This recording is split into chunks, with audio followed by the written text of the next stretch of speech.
¿Alguna vez te has preguntado quién decide realmente sobre tus derechos? En este episodio hablamos con Cintia Leal, experta en Derecho y Gobernanza Global, quien nos explica con claridad el impacto de las elecciones del Poder Judicial en tu vida diaria. Prepárate para entender por qué este 1 de junio no es una elección más. Es la primera vez en la historia que podremos votar por jueces y magistrados. Aquí te explicamos todo lo que debes saber.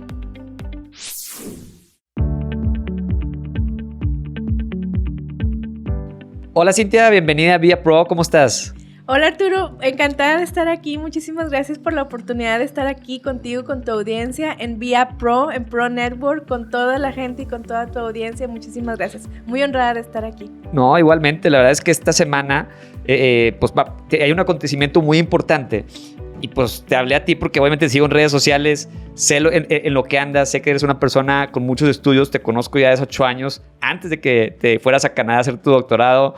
Y por eso te hablé y te invité a este espacio, porque sé que tienes mucho conocimiento en todos los temas de, pues ahorita las candidaturas, estas de las elecciones del Poder Judicial, y quisiera que nos platicaras un poquito de eso, ¿no? Pero pues antes de entrar a materia, quisiera que nos contaras quién es Cintia, todos tus estudios y tu trayectoria para pasar al siguiente tema, que es que nos expliques de qué trata estas elecciones. Ay, qué amable Arturo, muchísimas gracias. De verdad muy honrada y muy agradecida de estar aquí contigo.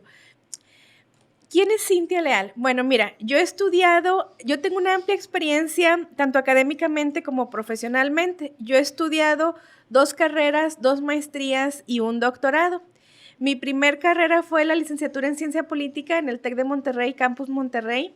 Después estudié la licenciatura en Derecho en la Facultad de Derecho y Criminología de la Universidad Autónoma de Nuevo León.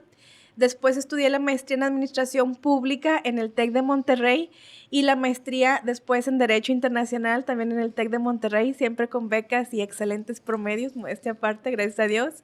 Y luego apliqué, te estoy hablando a lo largo pues de varios años, ¿verdad? Y luego apliqué para irme a estudiar a Canadá un doctorado. El doctorado es en Gobernanza Global. Y es básicamente las reglas que rigen internacionalmente, como por ejemplo la Organización de las Naciones Unidas, sus instituciones afines, los tratados que las rigen, y ese es todo el tema de gobernanza global.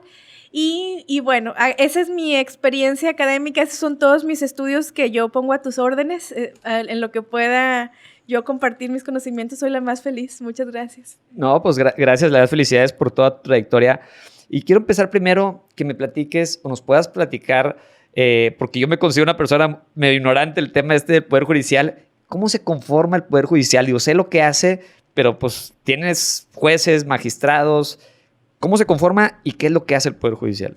Muy bien. A lo mejor es oportuno empezar platicando sobre cómo se divide el poder público en nuestro país. El poder público son las autoridades. La Constitución establece, nuestra Constitución con un sistema republicano en nuestro país, que tenemos un poder ejecutivo, legislativo y judicial a nivel federal, estatal, y luego tenemos también los ayuntamientos a nivel municipal. Entonces, a nivel ejecutivo, la cabeza es la presidenta de la República. En el legislativo está la Cámara de Diputados y la Cámara de Senadores. Los diputados son 500 diputados, 128 senadores. Y luego está en el Poder Judicial, la cabeza es la Suprema Corte de Justicia de la Nación a nivel federal. Y en materia electoral, la máxima autoridad es el Tribunal Electoral del Poder Judicial de la Federación. Ahorita los explicamos de manera más detallada. Ahora vámonos a nivel estatal. A nivel estatal, el jefe del Ejecutivo es el gobernador del estado. Y luego, en el legislativo está el Congreso del Estado, que está formado por 42 diputados en el caso de Nuevo León. Y luego, la cabeza del Poder Judicial a nivel estatal es el Tribunal Superior de Justicia. Y luego, a nivel municipal, tenemos el gobierno municipal, está formado por el ayuntamiento en pleno, que es el alcalde, con el cabildo, que está formado por el número de regidores y síndicos dependiendo de la población que tenga. Y eso lo establece una fórmula, la ley electoral del Estado. Ahora, entonces vámonos al tercer poder que mencionamos. A nivel federal, el Poder Judicial de la Federación es el que se va a elegir a la mitad de sus integrantes este 1 de junio. La otra mitad de sus integrantes va a ser en el 2027, derivado de las reformas constitucionales que se aprobaron el año pasado. El año pasado el 5 de febrero se propusieron por parte del Ejecutivo una serie de reformas constitucionales y legales para reformar al Poder Judicial, y esas reformas en ese momento no se debatieron tanto, y luego ya después de las elecciones que hubo en junio y con la nueva conformación del Congreso y derivado de las circunstancias políticas a nivel nacional, que podemos o no estar de acuerdo con esas circunstancias, pero el efecto es que tuvieron un impacto y una trascendencia en la Constitución de nuestro país, y esa reforma ya se llevó a cabo, se publicó el 15 de septiembre en el Diario Oficial de la Federación. Una vez que una reforma se publica en el Diario Oficial de la Federación a nivel federal y en el Periódico Oficial del Estado a nivel estatal, tienen plena vigencia. ¿Qué quiere decir? Que son ya parte de la Constitución y de las leyes de nuestro país, y por lo tanto nos toca como ciudadanos ver en qué podemos contribuir, ver qué nos toca hacer, por ejemplo, ir a votar, si nos toca ir a votar, porque ya están en la Constitución, y de la manera más informada, más que a nuestro país le sirvamos, que digamos, oye, de lo que se puede hacer, esto es lo que yo puedo hacer, entonces vamos a votar. Y esas van a ser esa es mi perspectiva, ¿verdad? Y esas son las elecciones que va a haber el 1 de junio. Ahora, en el Poder Judicial hay distintos, podemos decir niveles o podemos decir también funciones. El día 1 de junio nos van a dar 6 boletas, ¿te das cuenta? 6 boletas. Y te las voy a resumir rápidamente qué hace cada uno de estos poderes o los integrantes que vamos a elegir de estos, no poderes, perdón, de estos niveles en el Poder Judicial Federal. La primer boleta que nos van a dar es para los integrantes de la Suprema Corte de Justicia de la Nación. La Suprema Corte de Justicia de la Nación, ¿por qué es importante? Y por qué hay que ir a votar por los ministros de la Suprema Corte de Justicia de la Nación. Cuando hay, por ejemplo, divisiones entre los poderes públicos, por ejemplo, que el presidente dice, oye, aquí esto que aprobó el Congreso, esta ley a mí me afecta, están invadiendo mis facultades. O que el Congreso diga, oye, el presidente vetó, es decir, puso observaciones a un decreto que el Congreso aprobó y el Congreso no está de acuerdo. En ese caso, cuando hay invasión de facultades o de responsabilidades entre los poderes, eso se puede interponer una controversia constitucional. La interpone el poder que considera que se está invadiendo sus facultades. Esas controversias constitucionales, y en algunos casos hay acciones de inconstitucionalidad. Por ejemplo, si en una legislatura, en un Congreso, una minoría del 33% considera que hay una norma que se aprobó con la que ellos no están de acuerdo, o por ejemplo, en ese caso también la Comisión Nacional de Derechos Humanos ve que se aprueba una disposición, una norma de observancia general que viola derechos humanos, entonces ahí dicen, meto una acción de inconstitucionalidad a la Suprema Corte de Justicia de la Nación. Y entonces esos asuntos tan delicados, tan importantes, que tienen una trascendencia en las normas con carácter general, o sea, que son de observancia general, eso lo decide la Suprema Corte de Justicia de la Nación. Entonces es por eso que es importante votar por los ministros de la Suprema Corte de Justicia de la Nación. Ahora, otra boleta que nos van a dar son para los magistrados de la Sala Superior del Tribunal Electoral del Poder Judicial de la Federación. Ya habíamos dicho que la máxima autoridad en materia electoral es el Tribunal Electoral del Poder Judicial de la Federación. Este tribunal tiene tanto la Sala Superior, que es otra de las boletas que nos van a dar, como salas regionales. Hay 6 salas regionales en nuestro país del Tribunal Electoral del Poder Judicial de la Federación. Hay una, de hecho, que tiene sede en Monterrey. Esta va a ser, digamos, una tercer boleta.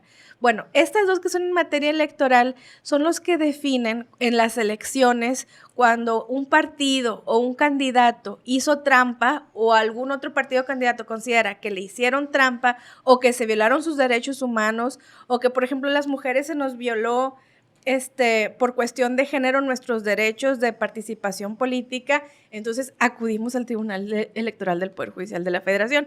Es por eso, son los árbitros en materia electoral. ¿Y cuántos son, me dices, a nivel nacional? Está la Sala Superior a nivel nacional y hay 6 salas regionales.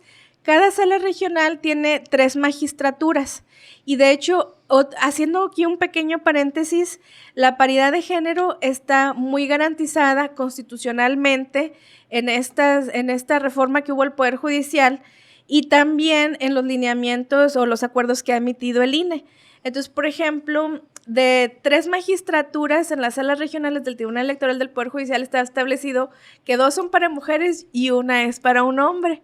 Entonces, te estoy poniendo un ejemplo que ahorita me viene a la mente de cómo la paridad de género también entra en estas elecciones. Y bueno, entonces aquí ya llevamos 3 boletas y es por eso que es muy importante que votemos por los integrantes del Tribunal Electoral del Poder Judicial de la Federación, porque son los árbitros en materia electoral. Ellos son los que de alguna forma cuidan nuestro voto. No de alguna forma, son los encargados de que se lleven a cabo con legalidad los procesos electorales y se respete nuestro voto. Ahora, una cuarta boleta que nos van a dar es para los integrantes del Tribunal de Disciplina Judicial. Este tribunal es importante porque antes no existía. Ahorita lo que existe o lo que ha existido en el Poder Judicial es el Consejo de la Judicatura Federal, que ha vigilado el actuar de las personas juzgadoras y que también de alguna forma tenía funciones administrativas en el Poder Judicial, esas 2 funciones. Entonces ahora va a existir para la cuestión de la vigilancia de las personas juzgadoras, va a existir el Tribunal de Disciplina Judicial y va a haber un órgano, que por eso no vamos a votar, que va a ser un órgano administrativo en el Poder Judicial Federal y va a dejar de existir lo que ahora conocemos como el Consejo de la Judicatura. Entonces aquí también es importante porque ellos van a vigilar el actuar de todas las personas juzgadoras. Y antes había un consejo, dices. El Consejo de la Judicatura. Ese ya no va a existir. Ese ya no va a existir.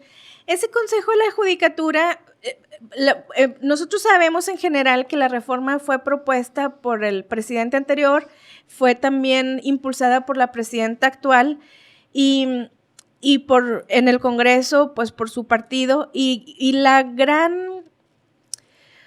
gran argumento es que el Consejo de la Judicatura no estaba cumpliendo las responsabilidades que tenía, porque la gran percepción, y esto es un paréntesis dentro de las porque llevamos aquí 4 boletas. Nos faltan 2. Exactamente. Sí. Pero la gran percepción que políticamente por la cual se argumenta que se tenía que llevar a cabo esta reforma es porque las personas juzgadoras, al decir personas juzgadoras, estamos hablando de jueces, magistrados, ministros, en algún punto en el tiempo se desconectaron de la sociedad. Y yo creo que así como hay gente buena en todas partes, pues a lo mejor también hubo casos de corrupción o de situaciones en las que jueces o magistrados se ensoberbecieron mucho. O sea, hay gente muy cercana, accesible, diligente, honesta, trabajadora, sí los hay, pero desafortunadamente nosotros sabemos que pagan justos por pecadores y a lo mejor por uno corrupto, soberbio, arrogante, que jamás habla con la gente, a veces ni siquiera saluda a nadie por esa soberbia. Bueno, por ese uno, pues pagan 100,000 buenos, desafortunadamente, y entonces esas son las circunstancias que permearon políticamente en la reforma. Ese es el argumento jurídico y ese es también el argumento de la base social que apoyó esta reforma. Entonces, pues es un tema ahí, regresando al Consejo de la Judicatura, pues lo que se argumenta es que en realidad no estaba vigilando el actuar realmente de las personas juzgadoras. Es el argumento y es la narrativa jurídica. Y bueno, y entonces, política, más que jurídica, yo quisiera continuar más con lo jurídico. Entonces, las otras 2 boletas es para magistrados y para jueces. Los jueces son las personas con las que se puede acudir normalmente, por ejemplo, a interponer un amparo. Tú dices, oye, a mí tal situación me violó mis derechos humanos. En muchos temas. Hay civiles, penales, familiares, mercantiles, administrativos. El tema en el que yo me he desarrollado los últimos 20 años es la materia administrativa, pero hay muchos temas. Entonces, los jueces son los que inicialmente reciben los casos, son los más directamente involucrados con los casos en general, pero si tú, por ejemplo, dices, oye, esto que resolvió este juez a mí no me convence, porque incluso el juez, por ejemplo, no me respetó el debido proceso, por ejemplo, no me dio una garantía de audiencia, no me dejó ni siquiera hablar, no me escuchó, supongamos, ¿verdad?, que ese fuera el caso. Entonces tú dices, voy a ir al Tribunal Colegiado de Circuito a que vean mi caso y entonces ya el Tribunal Colegiado de Circuito, en todas estas materias que hay civiles, penales, familiares, mercantiles, administrativos, el Tribunal Colegiado de Circuito, integrado por 3 magistraturas, es el que realmente va a decidir qué es lo que se va a decir a final de cuentas. Y esa es la importancia también de los tribunales colegiados de circuito. ¿Y esos son a nivel regionales? Bueno, recordemos que estábamos hablando del Poder Judicial de la Federación, pero tu pregunta es muy excelente porque aquí en Nuevo León somos el 4º circuito judicial. A nivel nacional hay 32 circuitos judiciales. Nuevo León, siendo un estado, es el 4º circuito judicial. Entonces sí, las personas juzgadoras, jueces y magistrados en Nuevo León son jueces y magistrados en el estado de Nuevo León, o sea, del 4º circuito judicial federal. Ahora, por ejemplo, los del Tribunal Electoral del Poder Judicial de la Federación, la sala superior está en México, pero hay 6 salas regionales. Una de esas salas regionales tiene sede aquí en Monterrey, Nuevo León, y está integrada por 7 estados. Si no mal recuerdo, es Coahuila, Nuevo León, Tamaulipas, San Luis Potosí, Zacatecas y Aguascalientes y Guanajuato. Espero estártelas diciendo bien, me parece que sí. Y esta es la circunscripción de la sala regional en Monterrey del Tribunal Electoral del Poder Judicial de la Federación. Oye, y antes, esas son las 6 boletas que van a ver en las elecciones. Antes, platícame, antes de pasar al tema de cómo son las candidaturas, antes, ¿cómo se elegían estas personas? O sea, ¿o quién las ponía? Obviamente, a lo mejor tenían ciertos requisitos que necesitabas para poder ser juez, magistrado, consejero. ¿Cómo se hacía antes para ahorita pasar a cómo se va a hacer ahora? Es muy interesante esa pregunta, realmente, y a lo mejor eso ha causado un poco de división en la narrativa política en nuestro país. Lo que dice la argumentación política de la iniciativa que se promovió a nivel federal y que fue aprobada es que el servicio, o lo que conocemos como el servicio profesional de carrera, en muchos casos, y reiterando que hay gente muy buena gente, de buena fe, muy honesta y muy diligente, pero por unos cuantos que no son así, la llevan justos por pecadores. Pero aquí el tema es que la argumentación de quienes hicieron esta iniciativa es que en el Poder Judicial, lo que se decía que es servicio profesional de carrera, sí eran una serie de exámenes y una preparación muy rigurosa, pero para muchas personas que entraban gracias a conexiones familiares. Entonces, por ejemplo, hace muchos años entró, por ejemplo, el papá, que escalando, pues llegó a ser juez. Entonces, ese señor, teniendo la oportunidad, por ejemplo, metió a su hija y a su hijo, eventualmente al esposo de su hija, la esposa del hijo. Y él decidía. Luego, o sea, el que está de juez decide quién va a ser el siguiente. Entonces, yo he escuchado y he visto reels o fragmentos de la entrevista de la mañanera, de la presidenta Claudia Sheinbaum, en donde dice que derivado de estudios incluso publicados por la Suprema Corte de Justicia de la Nación, las relaciones familiares al interior del Poder Judicial eran más del 50% de los integrantes del Poder Judicial. Entonces, a lo mejor sí por décadas llegó a ser un poder pues más cerrado, ¿verdad? Y algunas oportunidades que ha abierto esta reforma es que para personas pues más preparadas, que tengan ideas frescas, sangre nueva, etcétera, que quieran entrar, entonces se abre esta oportunidad, cumpliendo los requisitos que constitucionalmente se establecieron inicialmente, que eran contar con una carrera de derecho, tener un promedio mínimo de 80, tener 5 cartas de recomendación, en el caso, por ejemplo, de magistraturas, tener 3 años de experiencia profesional, en el caso de ministros, tener 5 años, pero eso era el requisito inicial, los requisitos de elegibilidad, que le llamaban. Antes de las candidaturas, o sea, eso era antes y también ahorita va a seguir. Ya me estoy cambiando, ya estoy evolucionando a lo de ahorita. Entonces, se cambia y ahora el que quiere entrar, estos eran los requisitos de elegibilidad. Después de los requisitos de elegibilidad vino otro filtro que era la etapa de idoneidad y ya cada comité, el comité del Poder Ejecutivo, el del Legislativo, el del Judicial, se hicieron 3 comités derivados de la reforma constitucional estableció sus propios mecanismos de evaluación para los candidatos. Entonces tú ya tienes, después de los mecanismos de los filtros de idoneidad, pues hay gente que ya se ve que pues no solo tenía una carrera y no solo tenía promedio de 80, etcétera, sino es gente con mucha experiencia, con muchos estudios, etcétera.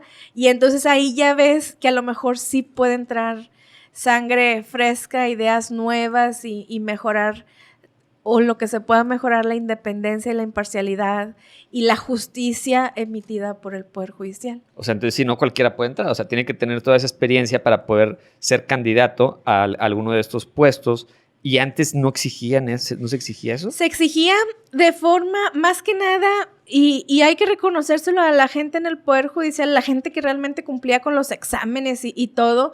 A lo mejor es gente que empezó siendo, por ejemplo, meritorio. O sea, meritorio es una palabra para decir algo así como servicio social, que trabajan gratis. Entonces, empezaban siendo meritorios y luego a lo mejor llegaban a ser escribientes y luego después de un tiempo secretarios, y luego después de muchos años, a veces también hay gente que lo que dice es eso, dice, oye, yo llevo quién sabe cuántos años siendo secretario y jamás me daban la oportunidad de llegar a ser juez.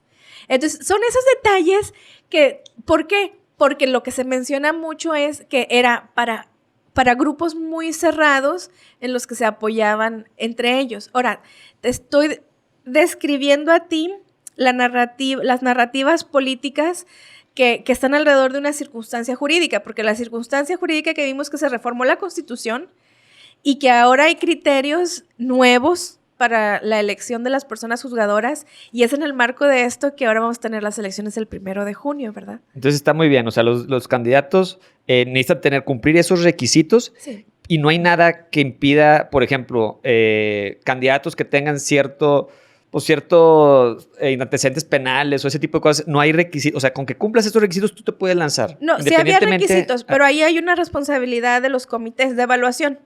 Yo, y seguro que me lo preguntas por las noticias que han salido en el periódico de personas con antecedentes penales y cuestiones así.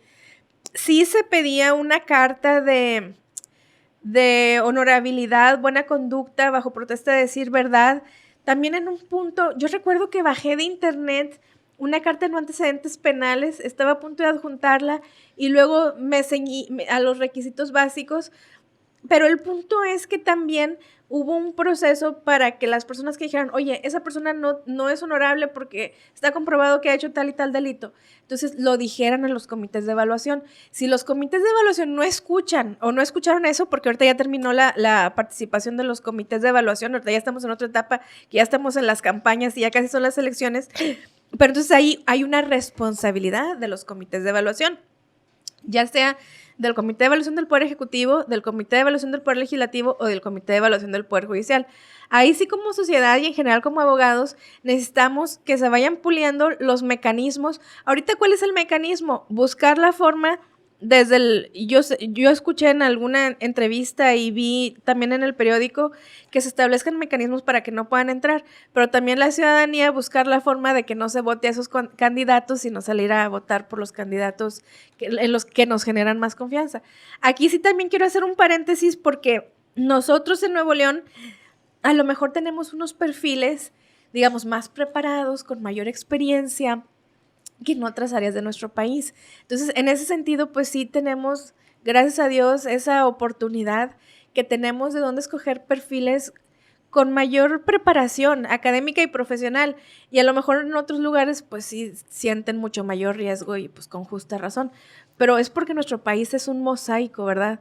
Yo lo que normalmente digo en estos casos es, dentro de lo que nos toca a nosotros, hacer lo que nos toca a nosotros, que es lo que está en nuestras manos, ¿verdad? Y a ver, pues entonces ya cumplo los requisitos de experiencia, estudios, lo que sea, paso el filtro del comité y me lanzo a la candidatura. O sea, ¿cómo empezaste tú el proceso y cómo alguien se podía haber lanzado a una candidatura? Fíjate que es muy interesante esa pregunta, Arturo, y yo, como una persona que lo viví y lo experimenté en carne propia, yo sí veo que ha sido real. Yo sí veo que ha sido muy interesante. Yo, por ejemplo, incluso sobreviví. Después de los filtros que te comento, sobreviví un sorteo. O sea, en el sorteo fui la segunda que salió sorteada. Entonces, déjame... ¿Cómo un sorteo? Un sorteo en el Senado. Fíjate, y de eso hablé también en una entrevista con un profesor de la Libre de Derecho, el doctor Gaguardi, y me preguntaba... Ahorita, mira, vamos a comenzar por el principio. ¿Cuál fue el proceso para las candidaturas? El primero, ya lo dijimos ahorita, era el criterio de elegibilidad. Que tuvieras la carrera de Derecho, un promedio mínimo de 80, que tuvieras unas 5 cartas de recomendación y la experiencia se solicitaba en el caso de magistraturas mínimo 3 años, yo por ejemplo tengo 20, y en el caso de ministros mínimo 5 años de experiencia profesional. Bueno, entonces ese era el primer criterio. Yo ahí, por ejemplo, apliqué a los 3 comités, al del Ejecutivo, el del Legislativo y el del Judicial, y en los 3 pasé ese filtro. Ahora, los criterios que le llamaban de idoneidad, o sea, ahí los comités iban a checar quiénes eran las personas más idóneas. Entonces, en el Poder Legislativo, por ejemplo, hicieron entrevistas. A mí me entrevistaron desde el Senado de la República y entonces la entrevista se dividió en 2 partes. Una parte fue de conocimientos, entonces pero no te dan una guía ni nada. Yo contesté en mi leal saber y entender y creo que contesté muy bien, la verdad. Y luego unos como 2 minutitos te explicaban, tú tenías que explicar lo que tú consideraras. Y yo ahí, por ejemplo, en mi caso, yo expliqué pues que no tengo solamente el amor y el espíritu de servicio a México, sino que además yo tengo 2 carreras, 2 maestrías, un doctorado. Es decir, que tengo muy amplios conocimientos académicos al servicio del derecho y al servicio de México. Y además tengo 20 años de experiencia profesional. Entonces, no soy una persona que empecé ayer, no, soy una persona que toda mi vida me he preparado para llegar a este momento y todos mis conocimientos y mi experiencia los pongo al servicio de México, con el favor de Dios. Bueno, a partir de ahí, yo me quedé con la duda si había quedado, o sea, si les había gustado o así. Creo que sí les gusté. Pasé a la siguiente etapa, que fue un sorteo en el Senado de la República. En ese sorteo salió primero otra licenciada y la segunda sorteada fui yo. Entonces, la segunda que salió la bolita. O sea, entonces ahí, a partir de esos 2 filtros, ya suerte. Bueno, en la del Poder Judicial, cada comité tenía sus filtros de idoneidad. Por ejemplo, en el del comité del Poder Ejecutivo ya no me llamaron ni nada, tampoco me dijeron por qué. Entonces, a lo mejor esa puede ser un área de oportunidad para las siguientes elecciones, que te expliquen, oye, pues si yo era tan buena, ¿por qué no? Entonces, esa es una, digamos, oportunidad. Y luego, en el del Poder Judicial, el Poder Judicial tenía previstos mecanismos con puntos. Es decir, oye, si tienes maestría, nivel de maestría, tantos puntos. Si tienes doctorado, tantos puntos. Si tienes experiencia académica, tantos puntos. Si tienes publicaciones, tantos puntos. Si tienes publicaciones con arbitraje, tantos puntos. Si tienes experiencia como docente, tantos puntos. Y yo ahí estaba muy emocionada porque yo tengo toda esa experiencia. Pero luego ya hubo diferencias políticas entre la Suprema Corte de Justicia y el Senado. Y ahí ya a lo mejor se politizó un poco todo y entró el Tribunal Electoral del Poder Judicial de la Federación, que es la máxima autoridad en materia electoral. Entonces el tribunal dijo, aquí necesitamos proteger que si ya está hecha la reforma constitucional, las elecciones se lleven a cabo. Y si en el Poder Judicial no quieren continuar con el proceso de evaluación, entonces que lo continúe el Senado. El Senado llevó a cabo un sorteo similar. Y en ese caso, a mí en particular no me tocó ese sorteo porque la candidatura a la que yo me inscribí, ahí habemos menos candidatos que habíamos salido en el criterio de elegibilidad que la cantidad de puestos vacantes, por así llamarlo, o puestos disponibles, no vacantes, puestos disponibles. O sea, hacía falta más candidatas. Exactamente. Entonces, por eso... Te das cuenta que hay 5 espacios y éramos 4 candidatos los que habíamos pasado el principio de elegibilidad. Entonces, aquí no hubo sorteo, acá, haz de cuenta, pasé. Entonces, en el del legislativo sobreviví el sorteo, en el del judicial pasé, a pesar de ahí los conflictos políticos o gracias a lo mejor podemos decir en vez de a pesar de, gracias a, o no sé. Bueno, el punto es, pasé y quedé como candidata a magistrada, tanto por el Poder Legislativo y el Poder Judicial. Y ya en la boleta, el 1 de junio, ahí está mi nombre en la boleta de magistradas y magistrados. Esos son los criterios. Ahora, regresando a tu pregunta del sorteo, a mí me parece muy interesante ese tema, porque, por ejemplo, el maestro de la Libre de Derecho me dice, oye, Cintia, ¿a ti te parece justo que después de que ya mostraste todas tus credenciales, mandaste todos tus cardex con todos tus excelentes promedios de tus 2 carreras, tus 2 maestrías, tu doctorado, de que ya te checaron, ya te entrevistaron, ya vieron tus conocimientos, ya te escrutaron de todo, todavía que estés expuesta a la suerte, a un sorteo. Entonces yo le dije, y la verdad que yo también pensé eso. Y la realidad, Arturo, es que yo creo que hay un cierto aspecto ahí de transparencia, porque ahí el tema es que si hubieran dicho, no, pues hay 5 candidaturas, 5 espacios disponibles, ¿verdad? Y de esas 5 candidaturas que nosotros como poder, ya sea el ejecutivo, el legislativo, el judicial, vamos a proponer, ya tenemos exactamente 5 candidatos. Pues sería como, pues dedazo, básicamente. Eso hubiera sido dedazo si hubiera sido así. Entonces el decir, oye, tengo, no sé, 20, 30 personas idóneas para este puesto en el que hay 5, 7, 10 vacantes y entonces tiene que haber un sorteo, eso garantiza la transparencia de decir, bueno, de entre los mejores, por sorteo salieron estos. Y la transparencia ahí en el sorteo se ve quiénes están adentro de la urna. Sí, haz de cuenta que si lo buscas en YouTube lo vas a encontrar. Yo lo vi en YouTube en vivo en ese momento, ¿verdad? Pero supongo que quedan ahí los videos en el historial de YouTube. Y entonces haz de cuenta que decían, no, pues aquí son, no sé, 20 candidatos. Y se tienen que elegir a 5 o a 3 o así. Ahora, regresémonos a que estamos hablando de cada poder. En este caso estamos hablando del poder legislativo o del poder judicial. De hecho, el poder ejecutivo también hizo sorteo.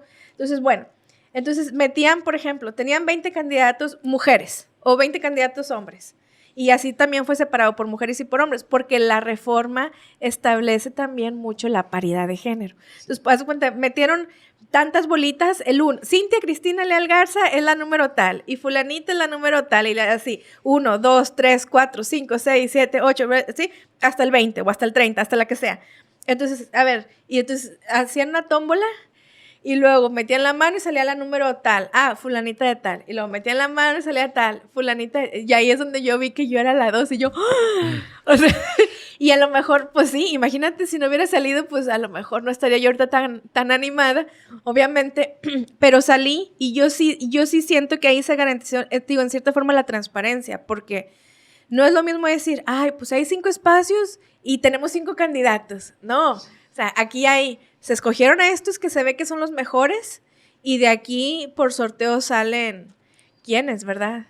O sea, no hay manera ahí porque pues también al principio cuando pasó esta reforma muchos estaban diciendo, oye, pues bueno, pues es que si el que tiene la mayoría en el Senado pues va a tener ventajas de poner a sus propios candidatos y eso, pues ¿esto minimiza eso? Pues a lo mejor si ese fuera el caso hubiera sido en los filtros antes. Ya sea en el de elegibilidad que dijeran, oye, esta chava no tiene la carrera de Derecho o esta chava no tiene el promedio mínimo de 80. O en el filtro que le llaman de idoneidad, de decir, oye, pues sí, a lo mejor tiene incluso muy buenas calificaciones, pero ya vimos que tiene antecedentes penales. Ese era el filtro de idoneidad. Entonces, la gente que no cumplía con el filtro de idoneidad, de decir, son los mejores, los más preparados, los más éticos, si no se cumplió con el filtro de idoneidad y hay gente que salió adelante, regresando a tu pregunta anterior, pues ahí hay que buscar la forma de que realmente no sean personas juzgadoras, porque se faltaría el principio básico de ser juez y parte, ¿verdad? O tener intereses en conflicto, etcétera. Pero bueno, el punto es que esas situaciones a lo mejor en los filtros anteriores. Ya en teoría, ya la gente que llegaba al sorteo es la gente que ya había superado todos esos filtros. Sí. Y, por ejemplo, platícame, porque yo he escuchado también cosas como que no salgan a votar, nada más se nos haría cómplices de este proceso y o sea, pues creo que hay una responsabilidad ahorita todo lo que me estás diciendo es, pues realmente sí hay candidatos que pues tienen todas esas tablas para poder estar ahí en esos puestos. Sí. ¿Qué recomendaciones darías y por qué los empresarios tienen que ir y salir a votar? Muy importante pregunta. Yo invitaría a todo mundo, empresarios, estudiantes, amas de casa, todo mundo, obviamente especialmente a tu audiencia, que nos informemos. El INE tiene la página del INE, INE.mx, hay un portal que se llama Conóceles. Entonces te metes en la página del INE y luego te metes al portal Conóceles. Al entrar a Conóceles, tú puedes poner de tu sección electoral, tu sección está en la credencial del elector, le pones la sección y entonces ahí pones ¿quiénes son tus candidatos a ministros? ¿Quiénes son tus candidatos a magistrados, a jueces o a magistrados del Tribunal Electoral del Poder Judicial o del Tribunal de Disciplina Judicial? Y viene toda la información. Y viene toda la información. Para saber qué tablas tiene la persona que quieres votar, ¿verdad? Es correcto. Entonces ahí viene su currículum, el currículum que cada persona subió. Vienen sus propuestas. Yo, la verdad, subí unas propuestas muy interesantes, modestia aparte. Viene cuál es tu visión y tu misión para el Poder Judicial. Yo, por ejemplo, puse y he expresado siempre, necesitamos un Poder Judicial más humano, más justo y más cercano. Para empezar, que escuche. Si te violan derechos humanos en el proceso, si ni siquiera te escuchan, si el proceso se tarda 10 años, etcétera, ¿verdad? Pues eso no es justicia, realmente. Entonces, y obviamente, pues, ¿qué es lo que hay que hacer? Pues cumplir con las leyes, cumplir con la Constitución, cumplir con el debido proceso, cumplir con los derechos humanos. Y obviamente, el punto es, ¿cómo nos podemos dar cuenta si en por ejemplo, aquí en el municipio de San Pedro, en el estado de Nuevo León, cómo nos podemos dar cuenta que realmente tenemos buenos candidatos y que a lo mejor sí es necesario salir a votar? A través del portal Conóceles. Bueno, obviamente a través de espacios como el tuyo, otros espacios que abrieron las universidades. Yo estoy muy agradecida con varias universidades que me han dado la oportunidad de presentarme ahí, etcétera. Pero el INE tiene ese portal para todo mundo. Entonces ahí puedes ver. Y de inmediato, pues ves los perfiles y ves realmente. Te voy a decir una cosa, y haciendo aquí un paréntesis y sin ánimo de hacerle promoción a más candidatos, pero el día de ayer estuve en el Colegio de Abogados de Nuevo León, también los colegios que se han aplicado, y hubo un conversatorio de personas juzgadoras. Éramos como unas 8 candidatos en diversos temas. Bueno, algunos sí coincidíamos en las mismas materias o cargos a los que aspiramos, pero yo creo que habíamos varios con doctorado, o sea, gente muy preparada, gente que tiene mucha experiencia en el servicio público, con amor y vocación de servicio a México, la verdad, y muchos también me felicitaron, así, oye, 2 carreras, 2 maestrías, un doctorado, muchas felicidades, o sea, gente bien, o sea, gente que se ve buena gente. Entonces, dijo una de las personas al momento de las preguntas y respuestas, dijo, oigan, hay que ir a votar, porque si así como esta mesa que está aquí, así están todos, bueno, obviamente hay que informarnos, ¿verdad? Hay que tener nuestras precauciones e ir informados. Dijo, pues entonces lo que hay que hacer es salir a votar, ¿verdad? A lo mejor en otros estados de la República, pues nuestro país es un mosaico, y a lo mejor en otros estados de la República, pues sí, el tema de la seguridad o de la inseguridad, pues es más apremiante, ¿verdad? Y las circunstancias son diferentes. Entonces, pues todo mundo, obviamente tomando sus precauciones y todo, pero si tenemos la posibilidad de salir a votar y salir a votar informados y tenemos buenos candidatos, pues que mejor hay que ir a votar. ¿Y esos candidatos no pueden estar afiliados a algún partido político? Fíjate que en los comités de evaluación se debió de haber revisado eso. Constitucionalmente dice que los partidos políticos, me parece que es el artículo 96, no pueden apoyar candidatos. Entonces, los partidos políticos no deben ir, y las personas servidoras públicas no deben de apoyar candidatos. O sea, está mal. O sea, ahí sí se estaría politizando el Poder Judicial. Pero un criterio del INE que se aprobó hace un par de semanas o hace unos 10 días, o ponle hace un par de semanas, es que las personas servidoras públicas sí pueden llamar a votar. Porque imagínate, si es una votación en la que nadie va a votar, pues está complicado. Pero entonces sí hay que impulsar de que hay que salir a votar, que es muy importante, que tenemos una responsabilidad cívica que es por nuestro país, que son las primeras elecciones al Poder Judicial en toda la historia de México. O sea, nunca antes se ha escogido a los integrantes del Poder Judicial. Y es ahí donde los gobernantes, las personas servidoras públicas, que obviamente en el 99% de los casos pertenecen a partidos, o sea, ahí sí ellos pueden llamar al voto. Lo que no pueden hacer es decir, oye, pues yo estoy apoyando a este candidato y salgan y voten por mi candidato, pues sí, eso estaría muy mal, ¿verdad? Pues que ese fue precisamente el miedo al principio, ¿no? O sea, con esta reforma decían, pues si hay un partido que tiene mayoría y que también el Poder Judicial pues va a pertenecer a ese partido, pero es algo que, pues de esta manera tú dices, pues no están afiliados a un partido. No están afiliados. Inclusive, yo recuerdo también que escuché a la presidenta en una mañanera cómo lo explicó, y a mí me gustó esa explicación. Dijo, en el sistema anterior, los presidentes podían promover o presentar a los candidatos a ministros a la Suprema Corte de Justicia y eran ratificados por el Senado. Y dijo la presidenta, si yo quisiera meter ahí a mis candidatos, dijo, entonces yo tengo ahorita, digamos, voto directo, o sea, o propuesta directa. Ahorita se está cambiando este sistema. Entonces, dentro de toda la politización de la reforma y del contexto de la reforma, yo creo que la reforma, pues, vista de manera jurídica o académica, tiene retos y tiene oportunidades. Pero dentro de las oportunidades que abre es que está abriendo la puerta a gente preparada, que no pertenece a partidos, que le está echando ganas, gente a veces con mucha experiencia, servidores públicos con mucha experiencia, incluso algunos dentro del Poder Judicial. Yo he visto ya varios que dicen, oye, es que yo llevo varios años siendo secretario y no se me había dado la oportunidad. Y ellos ahorita están contendiendo. Entonces hay que irnos a los detalles en vez de quedarnos atrás y prejuzgar y claro, así, sino analizar, ver, meternos en la página del INE nada nos cuesta y ahí podemos ver quiénes son nuestros candidatos, qué perfiles tienen, ver también el tema de la paridad de género.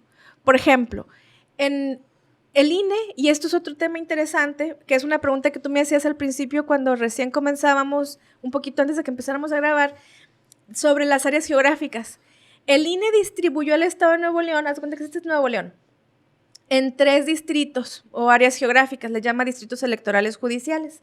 Entonces, el distrito 1, que es donde quedé por sorteo una servidora, el distrito 1 es el norponiente de Monterrey, San Pedro, Santa Catarina, García y Escobedo. Este es el distrito 1. Y luego el distrito 2, que es todo el norte del estado, con cachitos del área metropolitana, y luego el distrito 3, que es todo el sur del estado, con cachitos del área metropolitana. El INE consideró que hay 1,5 millones de votantes aproximadamente en cada uno de estos distritos. Entonces, por ejemplo, en mi caso, a mí, que por sorteo quedé en el Distrito Electoral Judicial 1, ahí se van a elegir 2 magistraturas de las 5 que se van a elegir del estado en materia administrativa. Entonces son 2 en el Distrito 1, 2 en el Distrito 2, 1 en el Distrito 3. Y de esas 2, al punto que quiero llegar también de la paridad de género, es que la primera va a ser para una mujer, la mujer que obtenga más votos, y la segunda va a ser para un hombre, el hombre que obtenga más votos. Entonces, ahí hay una paridad total, inclusive como afirmación positiva, porque si, por ejemplo, la mujer que tiene más votos tiene menos votos que el hombre que tiene más votos, igual la primera es para una mujer y la segunda es para el hombre. Entonces no va a ganar la mayoría, el que obtenga la mayoría de votos, sí, necesariamente. Sí va a ganar el que tenga la mayoría, pero es como la primera es para una mujer, es la mujer que tenga más votos y el hombre que tenga más votos. Si fuera el caso, y ahí sí, que el hombre tuviera más votos, como quiera, la primera es para una mujer, la que tuvo más votos, la segunda es para un hombre. Ayer en el foro que te comento había un candidato hombre y yo les decía a varias personas ahí, les decía, él y yo no somos competencia, porque yo soy mujer y él es hombre, ¿verdad? Entonces, su competencia son los hombres y la mía son las mujeres candidatas. Aunque tenga un voto, él puede, o sea, tanto la mujer como el hombre con un voto puede que sea Sí, ándale, si supongamos que él tiene un voto y los otros 2, bueno, vamos a poner 10,000, ¿verdad? Porque es muy improbable que sea uno, pero supongamos que él tiene más que los otros 2. Sí, ahora, él me decía ayer que surgió un criterio del INE en estos días, que es que si hay 2 mujeres, porque aquí va tu pregunta de los que tienen más votos, si hay 2 mujeres que tienen más votos que el hombre con más votos, entonces van a quedar las 2 mujeres y no el hombre. Ahí va a aplicar que realmente las que tuvieron más votos. Okay. Entonces, bueno, ya se va haciendo más específico dependiendo de cómo el INE va analizando cada caso. Pero sí es muy interesante ver que en esta reforma una oportunidad que se abre también es el tema de la paridad de género. Sí. Realmente. Pues está muy interesante esto y gracias por compartirnos, Cintia. Quiero, recalcar la importancia de meterse en la página del INE, sí, ver por quién te toca votar y hacer tu voto efectivo, ¿no? O sea, realmente votar por las personas que creas que están más preparadas. Y ahora, ya más para cerrar el tema del empresario, o sea, porque también yo sí lo he escuchado varias veces y como que lo están, como que no, gente que no quiere participar. O sea, ¿qué implica? Porque pues realmente el candidato por el que vas a votar puede ser el que te ayude, pues, que te ayude a resolver un tema en tu empresa, un tema injusto, un fraude. Ujú. Entonces, es la importancia de ver que esa persona esté preparada para poder tomar una decisión. Fíjate, correcta. Arturo, muy interesante lo que dices. Yo ayer, precisamente ayer en la noche, estaba haciendo esta reflexión hacia mí misma, que a lo mejor alguien preparada como yo, que como te platico, tengo 2 carreras, 2 maestrías, un doctorado, siempre con excelentes calificaciones, siempre con becas, gracias a Dios. Pues la gente está tan asustada con que si van a venir gente mala a ocupar los cargos del Poder Judicial. Entonces me ven a mí, que vengo de buena fe, totalmente preparada, con un espíritu de servicio y amor a México. A lo mejor a mí, hasta de chiripa, me conviene, porque es lo que estaba pensando ayer, porque en general a mí me recibe todo el mundo muy bien, todo el mundo muy contento, todo el mundo diciendo, oye, eres alguien que es una buena persona, que está muy preparada, que tiene una experiencia profesional de 20 años, qué tranquilidad.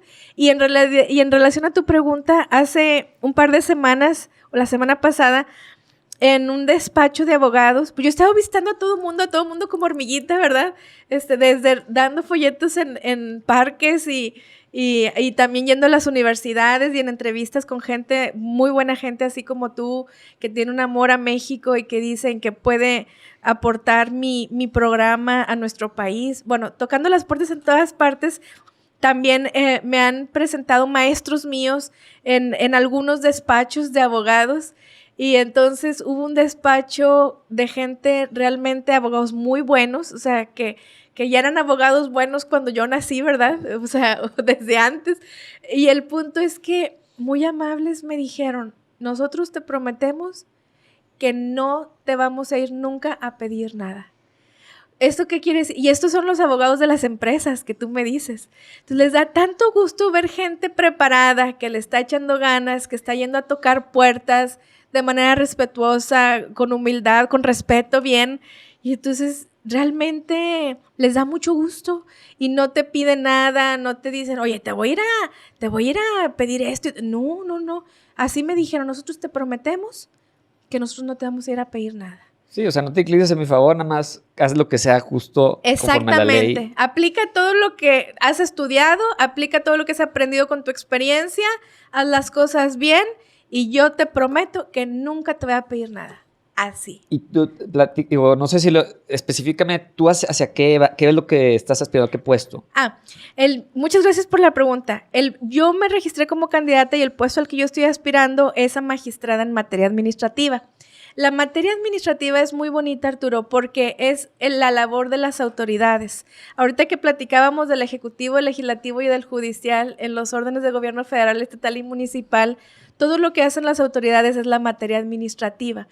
Entonces, si por ejemplo nosotros tenemos alguna inquietud, por ejemplo, en materia de educación con las autoridades, por ejemplo, por decirlo así, de educación o con alguna, o de salud, o con alguna multa que consideramos injusta, o en temas también de los derechos humanos que se llaman o se conocen como de tercera generación, como el derecho a un medio ambiente saludable, que incluye también el derecho a la salud, o también recordemos la sequía tan fuerte que vivimos en Nuevo León el año pasado y que estamos en una área desértica y semidesértica y que el actuar de todas las autoridades es clave. Todos estos temas, todo este rango de temas, todo el actuar de las autoridades es la materia administrativa. A mí la verdad que se me hace muy bonita y yo, gracias a Dios, he realizado aportaciones al derecho administrativo desde los últimos 20 años. Fíjate, una anécdota que te puedo platicar si tenemos tiempo es en el 2005, cuando estaba yo recién graduada de la primera carrera, yo participé en el certamen de ensayo político de la Comisión Estatal Electoral. Ahora es el Instituto Estatal Electoral y de Participación Ciudadana. Antes se llamaba la Comisión Estatal Electoral de Nuevo León. Y por muchos años ha tenido un certamen de ensayo político. Y tú aplicas, de hecho aplicas con seudónimo para que no te reconozcan los jueces si acaso te conocieran y todo. Bueno, yo hice un estudio de la ley electoral del Estado, en particular de los municipios, Y porque yo me fui dando cuenta que la fórmula electoral, haz de cuenta que la ley te dice, por cada tantos miles de habitantes habrá un regidor y un síndico, puede haber 1 o 2 síndicos y así. Entonces, la misma fórmula electoral permite que en los municipios más pequeños el alcalde cuando llega casi con más de un 70%, a veces casi un 80% de los integrantes del cabildo. Entonces, la misma Constitución del Estado marca que para decisiones que comprometan el patrimonio municipal por más tiempo que el tiempo de la administración, se requiere una mayoría calificada, es decir, 2/3 partes de los integrantes del ayuntamiento. Entonces, de antemano, en los municipios más pequeños, cuando la fórmula que tiene una tendencia mayoritaria les favorece, entonces de antemano llegan con esa mayoría para tomar decisiones que comprometan el patrimonio municipal. Y entonces es ahí, dices, pueden tomarse decisiones que comprometen el patrimonio municipal, por ejemplo, a 30 años, y de antemano el alcalde no hay que negociar, debatir, democratizar las decisiones o algo, porque de antemano llega con esa mayoría. Entonces, en aquel entonces yo proponía mecanismos para reformar la fórmula electoral de los municipios en el estado, y el título del ensayo es Reforma Electoral Municipal, vía para la democratización a partir del orden de gobierno más cercano a la ciudadanía. Esa era yo en el 2005, Arturo. Y en el 2008, por ejemplo, mi tesis de la primer maestría era el análisis del Parque Nacional Cumbres de Monterrey como un caso representativo para tutelar, es decir, para proteger de manera efectiva el derecho a la salud y a un medio ambiente adecuado. Y todo mi análisis se basaba en que el Parque Nacional Cumbres de Monterrey es un área natural protegida que está protegida desde 1939, desde Lázaro Cárdenas. Es muy común lo que nosotros conocemos de ahí como Chipinque.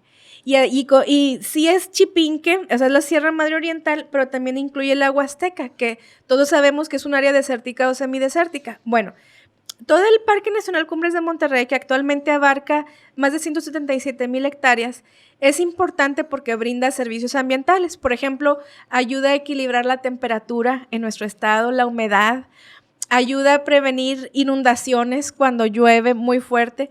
Pero una de las más importantes aportaciones es que todas estas montañas, todas estas cadenas montañosas, incluyendo la Huasteca, captan el agua de lluvia, la filtran y esa agua abastece entre el 50 y el 70% del agua que se consume en el área metropolitana de Monterrey. Dime si no es importante proteger las áreas naturales protegidas y en el caso de Nuevo León, este caso del Parque Nacional Cumbres de Monterrey. Bueno, eso es derecho administrativo. Y eso tiene que ver con el cambio climático que ahorita está de moda porque estamos viviendo los efectos de una sequía y cada vez se va a intensificar las situaciones de estrés hídrico, o sea, de que falta más agua. Y esto lo previeron los científicos del Panel Intergubernamental del Cambio Climático desde hace 2-3 décadas. Entonces, ahorita algo que está de moda, que es cambio climático, la sequía, yo lo vi en mi tesis y cómo protegernos del cambio climático desde el derecho administrativo en esa tesis del 2008, fíjate.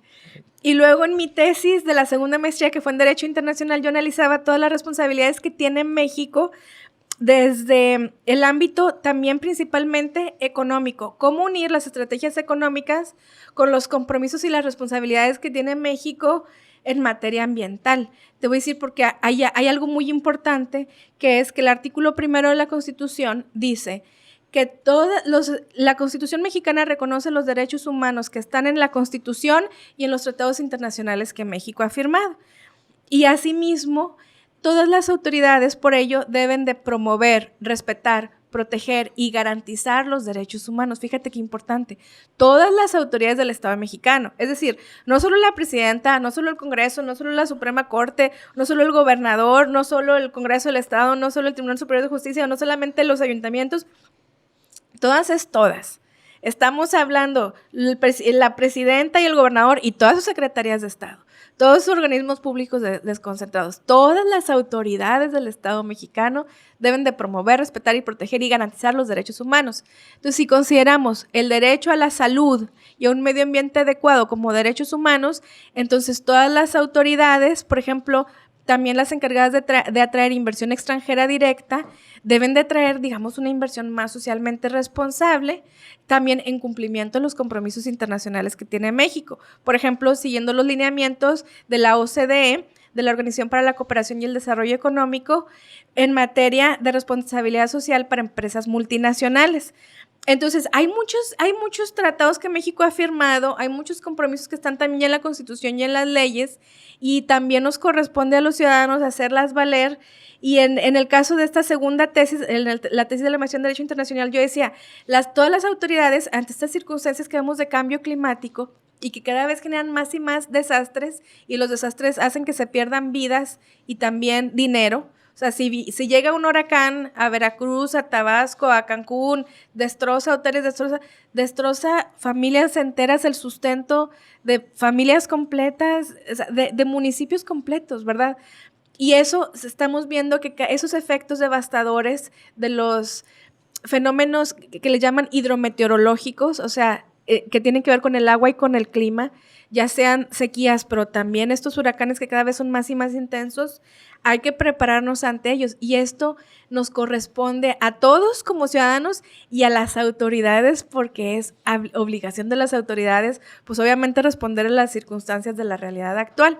Entonces, en esta tesis, yo decía, bueno, en conjunto las autoridades en materia económica y en materia ambiental, y especialmente, por ejemplo, los consejos que ven el tema del agua. En Nuevo León tenemos el Consejo de Cuenca Río Bravo. En el país hay 26 consejos de cuenca, y esta es una figura que está en la Ley de Aguas Nacionales. Y en los consejos de cuenca, que aquí en Nuevo León tenemos el Consejo de Cuenca Río Bravo, están representadas universidades, todos los usuarios de los servicios del agua, usuarios residenciales, también industriales, también agropecuarios, incluso mineros, ganaderos, y luego también las autoridades en materia federal, estatal y municipal, y de varios estados. Está Chihuahua, Coahuila, Nuevo León, Tamaulipas y una parte de Durango. Entonces, la cuestión es que estos organismos, como el Consejo de Cuenca, en el caso de Nuevo León, el Consejo de Cuenca Río Bravo, y todas las autoridades involucradas en la inversión extranjera, también nacional, pero en ese entonces estaba muy en boga, o ha estado muy en boga también la inversión extranjera. Ahorita con el presidente de Estados Unidos nos está cambiando un poco los paradigmas, pero el punto es, necesitamos que haya un match entre las diversas autoridades ante las circunstancias que tenemos de cambio climático que estamos viviendo. Esa fue mi segunda tesis. Y si tuviéramos tiempo te platico también la del doctorado. Pero el punto es que estas han sido mis aportaciones al derecho administrativo a lo largo de más de 20 años. Es un tema que a mí me encanta, me fascina. Y entonces llego a tu pregunta de la magistratura, llego a esta candidatura de la magistratura en materia administrativa, pues con toda una vida de servicio a México, de servicio público, de estudios, o sea, mis 2 carreras, mis 2 maestrías, mi doctorado, con mis tesis que han sido específicamente contribuciones, la tesis del doctorado al Derecho Público Internacional, también muy bonita tesis.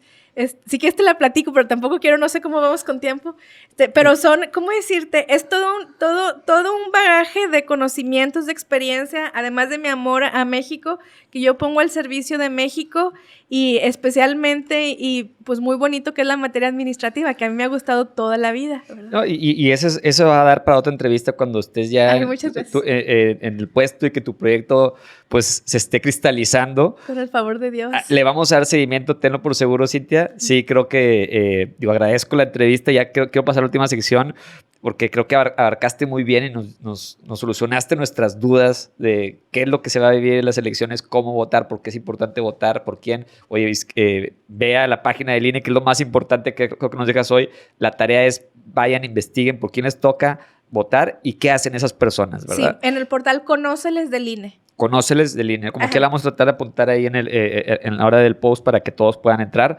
Y paso a la última sección, que son preguntas muy rápidas, ¿no? O sea, por ejemplo, ¿alguna herramienta favorita que te ha ayudado a ti a ser más productiva en tu tiempo? ¿Herramienta? O sea, tipo como herramienta de software o así. O puede ser herramienta de software o un proceso, un sistema que tú utilices. Leer. A mí me gusta mucho leer. No sé si eso lo podemos llamar una herramienta, pero si tú me preguntas la herramienta, a mí me gusta mucho leer y sobre todo también me fijo en los detalles de lo que escribo, en los detalles de lo que hablo con las personas, los detalles. Para mí son claves los detalles y leer me gusta mucho. Ahora, hay una pregunta que siempre les hago a los invitados, que es una solicitud hacia los gobernantes para mejorar la comunidad. En tu caso, quiero escuchar una solicitud hacia dónde crees que tiene que evolucionar este poder judicial y este tipo de elecciones que estamos viviendo hacia futuro. Mira, eso es algo muy importante y es algo que yo pensaba desde hace muchos años. Y es que las personas juzgadoras, los integrantes del Poder Judicial, tienen que estar con la sociedad, tienen que comunicarse correctamente y comunicarse también significa escuchar. En muchas ocasiones hay mesas de trabajo, foros de discusión que organizan, por ejemplo, las universidades, que organizan, por ejemplo, los congresos, ya sea de los estados o el Congreso de la Unión, o las comisiones dentro de los congresos, los colegios de abogados, etcétera. Siempre hay mesas de trabajo, foros de discusión donde dicen, aquí presentamos estas propuestas para mejorar la ley y aquí tenemos estos retos, o hay que hacer esto para mejorar las políticas públicas. Y desafortunadamente el gran ausente en muchos de estos casos han sido pues las personas juzgadoras, el Poder Judicial. Muchas veces, por ejemplo, en todos los temas, por ejemplo, en materia familiar, en materia penal, en materia civil, en muchos casos. Entonces, punto número 1, la recomendación que yo le haría al Poder Judicial, obviamente, esto sí sería antes, pero obviamente ya que yo soy candidata, es una propuesta que yo tengo que con el favor de Dios, si Dios me da la oportunidad, lo voy a llevar a cabo, es punto número 1, estar presente en todos este tipo de eventos, de mesas de trabajo, estar presente. Punto número 2, estar tomando nota de lo que la gente dice. No solo estar presente, estar receptiva, estar escuchando, estar tomando nota, ver qué realmente funciona, qué no funciona, qué podemos mejorar. Y punto número 3, también estar aportando.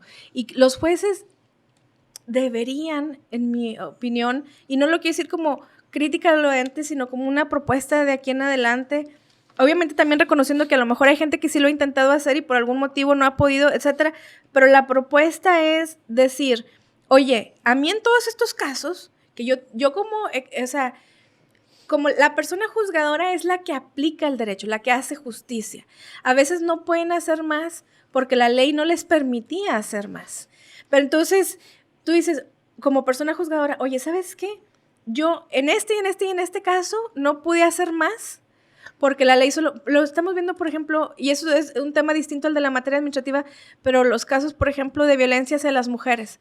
Y dicen, es que no se puede hacer más porque ni siquiera está tipificado como delito. Entonces, se mueve la ciudadanía, se mueven las universidades, se mueven las ONGs, etcétera. ¿Y dónde están los jueces en la mesa? ¿Verdad? Entonces, ahí los jueces también tienen que decir, oye, yo como juez o como magistrado o como ministro, se puede hacer hasta aquí porque la ley permite hasta aquí. Y esto es todo lo que se puede mejorar para que sea más efectiva la protección de todos estos derechos. Y es ahí, yo creo, una gran propuesta y una gran tarea pendiente que a mí sí me gustaría que se considerara. Otro tema, si podemos hacer otra propuesta que también yo tengo es, la materia ambiental es muy importante, es muy bonita, es muy necesaria ahorita que estamos viviendo las sequías que estamos viviendo, el cambio climático que ya está aquí, que es real. Entonces, una propuesta que existe académicamente y dentro del Poder Judicial desde hace muchos años es que la materia ambiental se separe un poco de la materia administrativa y constituya una materia jurisdiccional en sí misma. Así como tenemos juzgados y tribunales especializados en la materia electoral o en la materia laboral o en la materia familiar, etcétera, pues que también haya juzgados y tribunales especializados en la materia ambiental. Esto hay que aclararlo, no es una decisión que corresponda a una magistrada. O sea, si yo llego a ganar, no va a depender de mí, ¿verdad? Depende del Congreso de la Unión que reforma las leyes y la Constitución. Pero lo que sí corresponde a las personas juzgadoras es estar presente con la sociedad, estar escuchando, estar proponiendo, estar viendo qué se necesita para estar actualizando nuestras leyes y el Poder Judicial en sí mismo. Un Poder Judicial más humano, más cercano, más receptivo. Y otra propuesta, obviamente, es continuar con la profesionalización del servicio profesional de carrera judicial, porque eso es muy importante, que lo que hay, fortalecerlo, cuidarlo, procurarlo, no soltarlo. Y caminar hacia adelante con un Poder Judicial más fortalecido, más independiente, más justo, más humano, más cercano. No, pues muy buenas propuestas. Ya apuntamos tu cartita a Santa Claus. Espero que te portes bien este año para que todo. Ahora vamos a la radiografía. Te digo una palabra y tú me dices, más bien te digo una palabra, cuando respondes con unas palabras lo que te voy a preguntar, ¿no? Okay. Un libro. Orgullo y Prejuicio, de Jane Austen. Bueno, no es un libro jurídico, es un libro, pero es el que a mí más me gusta. Sí, no tiene que ser de la profesión. Ahora, ¿serie o película? ¿Serie o película?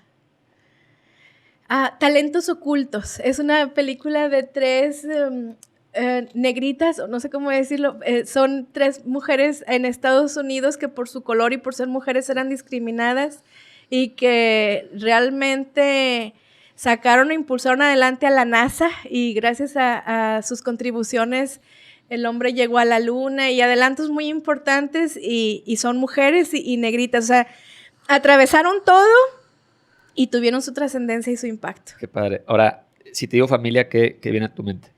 Familia es el núcleo de la sociedad. Es donde nos enseñan nuestros valores y donde aprendemos realmente la congruencia de vivir con esos valores.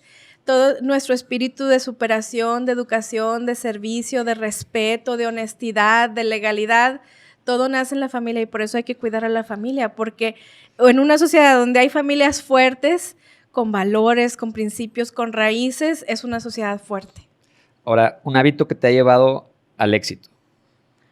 Yo diría que la tenacidad o el entusiasmo, eso es algo que me dicen, por ejemplo, mis maestros o amigos.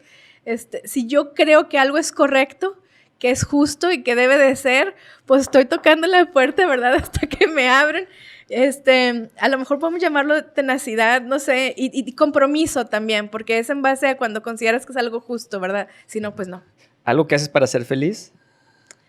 ¿Qué hago para ser feliz? Pues yo procuro convivir con mi familia, pasar tiempo con mis sobrinos, con mis papás, con mis amigos, obviamente, leer, por ejemplo, bueno, más en concreto, por ejemplo, últimamente me gusta ir a jugar fútbol con mis sobrinos, me dan chance a veces. Sí, en general, pasar tiempo con la familia y tener esos momentos de equilibrio, ¿verdad? Ahora, consejos para trabajar mejor. Consejos para trabajar mejor.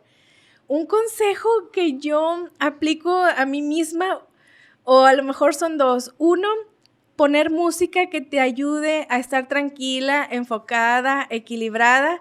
Ese es 1. Y en armonía con la gente que está alrededor. Musiquita tranquila que uno tenga, no, pero una misma puede tener música que uno sabe, que te gusta, que te relaja, que te calma, que te ayuda a concentrarte, y otros son plantitas. Yo, la verdad que sí, en todos mis trabajos siempre he tenido ahí mis macetitas, mis florecitas, y es bonito, no sé, te conecta, te da una muy bonita energía. Eres muy ecológica. En tus videos también te veo que eres muy ecológica y te felicito. Muchas gracias. Pues bueno, Cintia, llegamos al final. La verdad es que te agradezco por el espacio, por compartirnos todo esto, que es bien importante que sepamos y que lleguemos preparados esta semana para, pues, votar, ¿no? Que salgamos a votar. Que salgamos a votar. Es la invitación. Yo te agradezco mucho, Arturo. Este espacio yo lo he visto y yo siempre veo que publicas cuestiones de cómo ser más feliz, cómo hacer más felices a los demás, cómo podemos contribuir a nuestra sociedad de manera buena, de manera de buena fe, y desde hace muchos años, no desde ahorita, desde siempre. Yo te felicito mucho y te agradezco mucho el espacio y la oportunidad de estar aquí contigo y con tu audiencia. Muchísimas gracias, de verdad. Hombre, gracias a ti por venir a Vía Pro y te deseo mucho éxito. Muchas gracias por recibirme. Muchas gracias. Si este episodio te dejó algo valioso, compártelo con alguien que necesite escucharlo. Nos ayuda muchísimo a seguir creciendo y trayéndote contenido de calidad. No olvides seguirnos en Spotify, Apple Podcast y YouTube para que no te pierdas ningún episodio. Y si nos quieres apoyar aún más, déjanos una reseña o un comentario y nos vemos el próximo episodio de Vía Pro.